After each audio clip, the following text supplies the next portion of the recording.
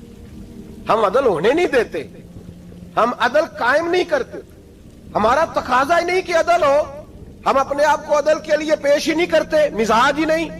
حضرت علی المرتضیٰ ایک جری انسان تھے, اور وہ علی تھے جن پر انسانیت رشک کرتی, اور مولا علی وہ ہستی تھے کہ میرے مصطفیٰ کریم صلی اللہ تعالی علیہ وسلم نے فرمایا اس کے دیدار کو تو فرشتے بھی آیا کرتے ہیں, نہ بڑا آدمی. اور پھر امیر المومنین خلیفۃ المسلمین حضرت علی, خود مولا علی نے حضرت قاضی شریح کو قاضی بنایا, چیف جسٹس بنایا, اپنے ہاتھوں سے تعیناتی کی. حضرت مولا علی رضی اللہ تعالیٰ عنہ کی زرہ گم ہو گئی, کافی دیر گزر گئی تو ایک یہودی کے پاس وہ زرہ آپ کو نظر آئی. حضرت علی نے ڈائریکٹ اس سے چھین نہیں لی, حالانکہ امیر المومنین تھے. ہمارے ہاں ڈنڈا بھی بڑا چلتا ہے نا, جو طاقتور ہوتا ہے وہ تو تھانے جاتا ہی نہیں, اس کو ضرورت نہیں, اس نے تو بندے رکھے ہوئے ہیں, اس کو تو پتہ ہے کام کیسے لینا ہے. لیکن حضرت علی نے آئینی رستہ اختیار کیا, قانونی رستہ. قاضی صاحب کی عدالت میں مقدمہ کیا کہ فلاں یہودی کے پاس میری زرہ ہے اور وہ چوری ہو گئی تھی, گر گئی تھی, گم گئی تھی, مجھے دلائی جائے. قاضی صاحب نے بلا لیا یہودی کو, امیر المومنین بھی کٹہرے میں. قاضی صاحب کہنے لگے اس سے کہ زرہ تیری ہے؟ اس نے کہا جی میرے پاس ہے تو میری ہے. قاضی صاحب کہنے لگے حضرت علی سے گواہ آپ کو دینے پڑیں گے کیونکہ مقدمہ آپ نے کیا ہے, اگرچہ وہ امیر المومنین ہے. سمجھ جو ہے بھائیوں کی, سمجھ آ رہی ہے باتوں کی؟ گواہ امیر المومنین آپ نے دینے ہیں کیونکہ مقدمہ آپ نے دائر کیا. تو حضرت علی کہنے لگے میرا بیٹا حسن گواہی دے گا کہ میری ہے, اور میرا غلام کمبر گواہی دے گا. قاضی صاحب کہنے لگے حضور ان کی گواہی درست تو ہے پر میں نہیں تسلیم کرتا, اس لیے کہ بیٹے تو باپ کے حق میں بولا ہی کرتے ہیں, نوکر تو آقاؤں کے حق میں بولتے ہی ہیں, جائیں کوئی غیر جانبدار بندہ لے کے آئیں جو گواہی دے. تو حضرت علی خاموش ہو گئے, کہنے لگے ابھی میرے پاس ایسا کوئی گواہ نہیں. قاضی صاحب کہنے لگے چلیں پھر آپ یہودی کو راضی کریں, آپ نے کیوں بلا وجہ گھسیٹا عدالت میں, راضی کریں, انصاف کا تقاضا ہے. تو حضرت علی قریب گئے, کہنے لگے بھیا ناراض نہ ہونا, زرہ تو میری ہے, ناراض نہ ہونا, میں نے غلط مقدمہ نہیں کیا. علیحدہ بات ہے کہ میرے پاس گواہ نہیں تو میں کوئی بے انصافی نہیں کر سکتا, تو میرے ساتھ چل تجھے کھجوروں کا حلوہ کھلاتا ہوں تاکہ تو راضی ہو جائے. وہ یہودی کہنے لگا میں نے قاضی صاحب کا انصاف دیکھا اور جناب علی کا انصاف کے لیے کھڑا ہونے دیکھا تو میں مولا علی کے قدموں میں بیٹھ گیا. میں نے کہا علی جب تیری یہ شان ہے تو محمد عربی کا کیا مقام ہوگا. میں نے کلمہ پڑھنا شروع کر دیا. دیکھیں نا تقاضا پورا کیا ہے حضرت علی نے. تو وہ کہنے لگا علی تیرے انصاف کے رنگ نے نا, جملہ یاد رکھنا, کہنے لگا یہودی علی تیرے انصاف کے اس رنگ نے میرے دل سے کفر کی میل دور کر دی, تیرے عدل نے میرا کفر توڑ دیا, کفر. لیکن شرط دیکھیں نا, غریب آدمی ابو ایوب انصاری, ماڑے بندے, اب تو پیر اور مولوی بھی گنجائش نہیں نہ دیتا کسی کو بولنے کی, تو سیاست دان تو اللہ ہی کی پناہ, وہ تو پتہ نہیں کس طرح سوتے ہیں رات کو, اللہ ہی جانتا ہے, پتہ نہیں کس طرح اپنے آپ کو مطمئن کر کے وہ زندگیاں گزار رہے ہیں, خدا ہی بہتر جانتا ہے. حضرت عمر فاروق جیسا دلیر اور جرری آدمی جمعہ پڑھانے مسجد میں داخل ہوئے تو جناب ابو ایوب انصاری دروازے پہ کھڑے ہو گئے, کہنے لگے عمر تیرے نوکر نہیں, ٹائم پہ آیا کر, بڑی دیر سے کھڑے ہیں. کیوں دیر سے آیا؟ بڑے جلالی تھے نا حضرت عمر, لیکن وہ جلالی اس وقت تھے جب کوئی ظلم کرتا تھا, اور ذات کے لیے جلالی نہیں تھے. کب وقت پہ آیا کر, کو ملازم نہیں تیرے. تو سیدنا فاروق اعظم منبر پہ چڑھے اور فرمانے لگے اللہ ابو ایوب انصاری کا بھلا کرے, جب تک اس طرح کے لوگ موجود ہیں کوئی بادشاہ بگڑے گا نہیں, اللہ اس کا بھلا کرے, اس نے میری توجہ صحیح. اور پھر عمر رو پڑے, رو کے فرمانے لگے مسلمانوں معاف کر دو, غلطی کوئی نہیں, میرے پاس کرتا ایک ہی ہے, اور عبداللہ کی ماں نے وہ دھو کے خشک ہونے کو ڈال دیا تھا, غریب ہوں, کرتا دوسرا کوئی نہیں, تو وہ ذرا نا خشک ہونے میں آ کے دیکھ لو ابھی بھی گیلا ہے, مجھے معاف کر دو, میری غلطی نہیں ہے. صحابہ درد کے ساتھ رونے کیوں لی؟ یہ انصاف ہے, یہ عدل ہے, کیوں لی دو؟ حضرت عمر کہنے لگے میرا بیٹا جواب دے گا. عبداللہ بن عمر بولے, کہنے لگے ابا جی کے کپڑے بڑے پرانے ہو گئے تھے, میں نے اپنے حصے کی بھی اپنے ابا جی کو دے دی ہے. دیکھیں نا یہ انصاف میرے نبی پاک نے کیا ہے, صحابہ نے سیکھا ہے. میں اور آپ تیار نہیں, ہم تیار نہیں انصاف کے لیے, ہمارا مزاج نہیں انصاف کا. ہمیں خود بہت سارا آگے پیش ہو کے رنگ دکھانا پڑے گا, اس کے لیے ہماری تیاری نہیں. اس لیے ہم حکمرانوں کو گالی دے کے چپ کر جاتے ہیں. اس لیے ہم وکیلوں کے کہتے ہیں بکتے بڑا ہیں, جج بکتے, یہ باتیں کر کے ہم خاموش ہیں. ہم پیش نہیں کر پا رہے, ابھی تک ہم اپنے آپ کو کھڑا نہیں کر پا رہے کہ ہم سے مطالبہ کرو انصاف کا, کھڑا نہیں. حضرت سیدنا علی المرتضی شیر خدا رضی اللہ تعالیٰ عنہ فرماتے ہیں بدر کے لیے جب جا رہے تھے تو سواری ایک تھی, سوار تین تھے. ایک سواری اور سوار تین. فرماتے ہیں نبی پاک صلی اللہ علیہ وسلم نے فرمایا تین کٹھے نہ بیٹھنا, دو بیٹھے, سواریوں کو تکلیف ہوتی ہے. قربان جاؤں, کیسا رسول دیا ہے جو جانوروں کے حقوق کا بھی خیال فرماتے ہیں صلی اللہ علیہ وسلم. فرمایا دو بیٹھے. حضرت علی کہتے ہیں پہلے میں اور نبی پاک صلی اللہ علیہ وسلم بیٹھے, اور تیسرے ہمارے ساتھ ابو درداء رضی اللہ تعالیٰ عنہ. فرماتے ہیں جا رہے تھے بدر کے لیے, پہلے میں اور حضور بیٹھے, پھر نبی پاک اور ابو درداء بیٹھے. فرماتے ہیں پھر نمبر لگ گیا میرا اور ابو درداء کا, اور مصطفیٰ نے گھوڑے کی لگام تھامی تو حضرت ابو درداء تڑپ اٹھے, کہنے لگے علی نہ طبیعت مانتی ہے, نہ ادب مانتا ہے, نہ عشق مانتا ہے, تو اس طرح کر, میں تو چھوٹا ہوں, آپ کہیے رسول پاک سے, آپ ہر لحاظ سے بڑے ہیں, آپ عرض کیجئے کہ حضور نہ ادب مانتا ہے, نہ عشق مانتا ہے, نہ پیار مانتا ہے, نہ تقاضا ہے, مہربانی کرے آ جائیں. حضرت علی ہاتھ باندھ کے عرض کرنے لگے محبوبہ ٹھیک ہے باری آپ کی پیدل چلنے کی ہے, پر مہربانی کریں, ادب پیار اور محبت مجبور کر رہی ہے. تو حضور نے فرمایا علی چپ کر, میں عدل نہیں کروں گا تو لوگ عدل سیکھیں گے کیسے؟ اگر میں عدل نہیں کروں گا تو قوم سیکھے گی کیسے؟ مجھے عدل کرنے دے, انصاف کرنے دے. فرمایا چلنے دے مجھے پیدل, کچھ نہیں ہوتا. تقاضا عدل جب تک پورا نہیں ہوتا, آپ یقین کریں میرے صاحب کہا کرتے تھے میں عدالت کو عدالت نہیں کہتا, کچہری کہتا ہوں, اس لیے کہ عدالت وہ ہوتی ہے جہاں عدل ہوتا ہے. یہاں تو حال یہ ہے, بتائیے وکیل کو نہیں پتا ہوتا کہ جو میرے پاس آیا یہ غلط آدمی ہے, وہ اس کی حمایت کرتا ہے کہ نہیں, اس کے ساتھ چلتا ہے کہ نہیں, جھوٹ کے ساتھ آخر تک لڑتا ہے کہ نہیں لڑتا. جو گواہ بن کے جا رہے ہوتے ہیں انہیں پتا ہوتا ہے کہ نہیں کہ ہم جھوٹے کی گواہی دینے جا رہے ہیں. تو پھر کیا سارا ظلم حکومتیں کر رہی ہیں؟ معاشرہ بھی تو اپنی ترتیب بدلے نا, لوگ بھی تو اپنا رنگ بدلے نا, لوگ بھی تو طبیعت بدلے نا. کون منتخب کرتا ہے انہیں ظالموں کو؟ عوام, اور پھر اس کے بعد شکوہ بھی عوام ہی کرتی ہے. خدا را تقاضے سمجھو, مزاج سمجھو, طبیعت سمجھو اسلام کی. میرے نبی پاک صلی اللہ علیہ وسلم نے عدل کا بول بالا کیا, ہر مقام پر, ہر نقطے پر. رسول پاک صلی اللہ علیہ وسلم نے عدل اور عدل کی آواز بلند فرمائی. کوئی مقام ایسا نہیں. آپ پڑھیے کتابیں, اگر ایک کلمہ پڑھنے والے اور یہودی کا فیصلہ آیا ہے اور نبی پاک صلی اللہ علیہ وسلم نے یہودی کو حق پہ سمجھا ہے, تو نبی پاک نے یہودی کے حق میں فیصلہ دیا. وہ منافق بگڑ گیا ہے, حضرت عمر کے پاس گیا ہے, لیکن حضور نے فرمایا جہاں جاتا ہے جا, فیصلہ وہی کیا جائے گا جو عدل پہ مبنی ہوگا. میرے رسول پاک علیہ الصلوۃ والسلام کے صحابہ کے قریب دنیا داری آ سکی نہیں آئی. حضرت ابو بکر صدیق نے پانی مانگا تو لوگوں نے دودھ دیا, فرمایا پیچھے کرو. ابو بکر نے نعمتیں چھوڑ دیے. اب ابو بکر وہ والا کام کرتا ہے جو رسول پاک نے کیا ہے. فرمایا نہ دودھ شاید پیش نہ کرو, جو مانگتا ہوں بس وہ دو. حضرت ابو بکر صدیق نے بڑے مالدار تھے. حضرت عمر فاروق رضی اللہ تعالیٰ عنہ کے پاس صحابہ کرام جمع ہو کے آئے, کون سا ایسا شخص ہے جس کی تنخواہ میں اضافہ ہو جائے؟ تو لوگ کہتے ہیں نہیں مجھے نہیں چاہیے. پر ہم نے وہ لوگ دیکھے ہیں, حاجی صادق صاحب کو مسجد والوں نے کہا 1000 روپیہ تنخواہ بڑھانی ہے, تو حاجی صاحب کہنے لگے میرا بڑا سونا گزارا ہوتا ہے, مینوں نہیں بڑے نے. حضرت سیدنا عمر فاروق رضی اللہ صحابہ اکٹھے ہو کے گئے, کہنے لگے عمر حضور کے زمانے میں بظاہر غربت رہی, جناب صدیق اکبر کے زمانے میں غربت, اب تو بڑی ریل پیل ہے, بحرین سے لاکھوں کا مال آتا ہے, آپ کو بڑے بڑے سفیر ملنے آتے ہیں, پر آپ وہی پرانا کرتا اور وہی تامت جو کئی جگہ سے سی آپ نے کئی جگہ سے پھٹی. اور حضرت عمر ایک دن عید کی نماز پڑھانے گئے تھے تو ننگے پیر ہی چلے گئے. لوگوں نے کہا جوتا, فرمایا ٹوٹ گیا تھا یار, پہننے کے قابل نہیں تھا. فرمایا ننگے پیر آ گئے ہو, لوگ کیا کہیں گے؟ فرمایا چھوڑو, عمر کے پاؤں ننگے ہیں لیکن عمر کے کردار میں تو کوئی شک نہیں نا, پیر ہی ننگے ہیں نا, کیا ہوا؟ چھوڑو اس بات کو. کوئی پیار نہیں دنیا داری سے, دولت سے کوئی چکر ہی نہیں.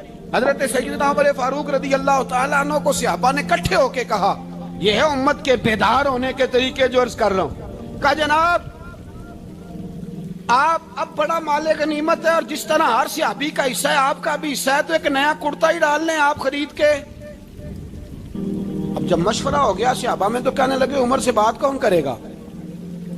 نیا کرتا پہننے کی عمر سے بات کس کو برا لگتا ہے جی؟ نیا کرتا کون بات کرے گا؟ حضرت سیدنا علی المرتضیٰ کا انتخاب ہوا۔ کہنے لگے مولا علی کی بڑی عزت کرتے ہیں، ان سے بڑا پیار کرتے ہیں، ان سے بات کرتے ہیں۔ تو حضرت علی کو بلایا گیا، عرض کی حضور مہربانی فرمائیں حضرت عمر سے کہے نئے کرتے کے لیے۔ آپ فرمانے لگے عمر میری بڑی قدر کرتا ہے، بڑی بات سنتا ہے، پر یہ والا کام نہیں میں عمر سے کہہ سکتا، یہ کسی اور سے کہو۔ تو کہنے لگے آپ رہنمائی کر دیں کس کو کہیں؟ تو جناب علی المرتضیٰ فرمانے لگے اگر حضرت عائشہ صدیقہ سے کہو گے تو عمر فوراً مان جائے گا، وہ مومنوں کی ماں ہیں۔ صحابہ حضرت عائشہ کے پاس، اماں جی عمر کو بلائیں، ان کو کہیں بڑے بڑے سفیر آئے ہوتے ہیں، وہی پرانے کپڑے پہن کے بیٹھ جاتے ہیں۔ اللہ اکبر۔ حضرت عائشہ نے پیغام بھیجا، فرمایا عمر کو بلاؤ۔ عمر فاروق دوڑے ہوئے آئے، پردے کے پیچھے حضرت عائشہ کے پاس گھٹنوں کے بل، اماں جی دیر تو نہیں کر آیا میں آنے میں؟ حکم ہو، حضور کے گھر سے پیغام آیا، بڑے بڑے سفیروں کو چھوڑ کے بھاگے۔ حضرت عائشہ صدیقہ کہنے لگی عمر دیکھو جائز پیسے ہوں تو اسلام اچھے لباس سے منع نہیں کرتا، اب بڑا بڑا مال آیا ہے، اب تیرا بھی حصہ ہے، تو صحابہ کرام کی خواہش ہے کہ نیا کرتا پہن لو، بڑے بڑے سفیر آتے ہیں، حرج بھی کوئی نہیں، جائز بھی ہے، کوئی منع نہیں۔ حضرت عمر نے گردن جھکا، جی اماں جی، جی اماں جی، جی اماں جی۔ حضرت عائشہ کہتی ہیں بات ختم ہوئی، عمر نے گردن اٹھائی تو عمر کی داڑھی آنسوؤں سے بھری ہوئی، کہتی ہے مجھے کہنے لگے اماں جی میں تو صرف مسجد میں دیکھا کرتا تھا، آپ تو مصطفیٰ کو دن رات دیکھتی تھی، جس طرح کے کرتے آمنہ کے لال نے پہنے ہیں مجھے بھی پہنا دو، میں تیار ہوں، میں پہن لوں گا، میں تیار ہوں، پر جس طرح کے میرے نبی نے پہنے۔ حضرت عائشہ کہتی ہے میں پھوٹ کے روئی، میرا پلو آنسوؤں سے بھر گیا۔ فرماتی ہیں میں عمر کی بات سنتی گئی تو میرا پلو آنسوؤں سے، میں نے کہا عمر تو جا، تو ٹھیک ہے۔ فرماتی ہے عمر فاروق سلام کر کے اٹھے، امیر المومنین چلے گئے، اس کونے میں صحابہ چھپے ہوئے تھے، وہ آئے، کہا اماں جی کیا بات ہوئی؟ تو میں پھر رو پڑی۔ میں نے کہا کیا بتاؤں، تمہیں پرانے کرتے نظر آتے ہیں، اسے محمد عربی کے جلوے نظر آتے ہیں، اسے رسول اللہ کا رنگ نظر آتا ہے، اسے وہ غلامی نظر آتی ہے، عمر کو دنیا سے پیار۔ اللہم صلی علی سیدنا و مولانا محمد، اللہم صلی علی سیدنا و مولانا محمد۔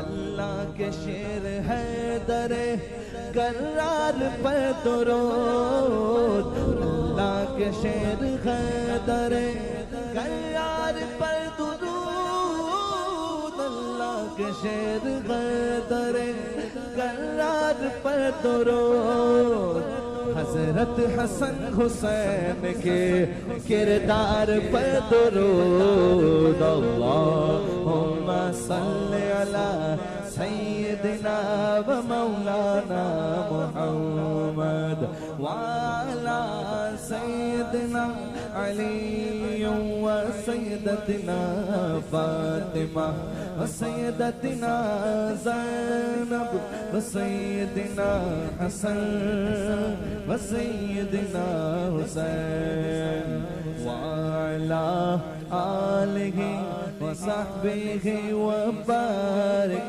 وسلم۔ زینب کی بارگاہ میں، زینب کی بارگاہ میں، زینب کی بارگاہ میں زینب کی بارگاہ میں سلام نیاز ہے زینب کی بارگاہ میں سلام نیاز ہے جو مرتضیٰ کی لاڈلی زہرا کا ناز ہے اللہم صلی علی سیدنا و مولانا محمد وعلی سیدنا علی و سیدتنا فاطمہ و سیدتنا زینب و سیدنا حسن و سیدنا حسین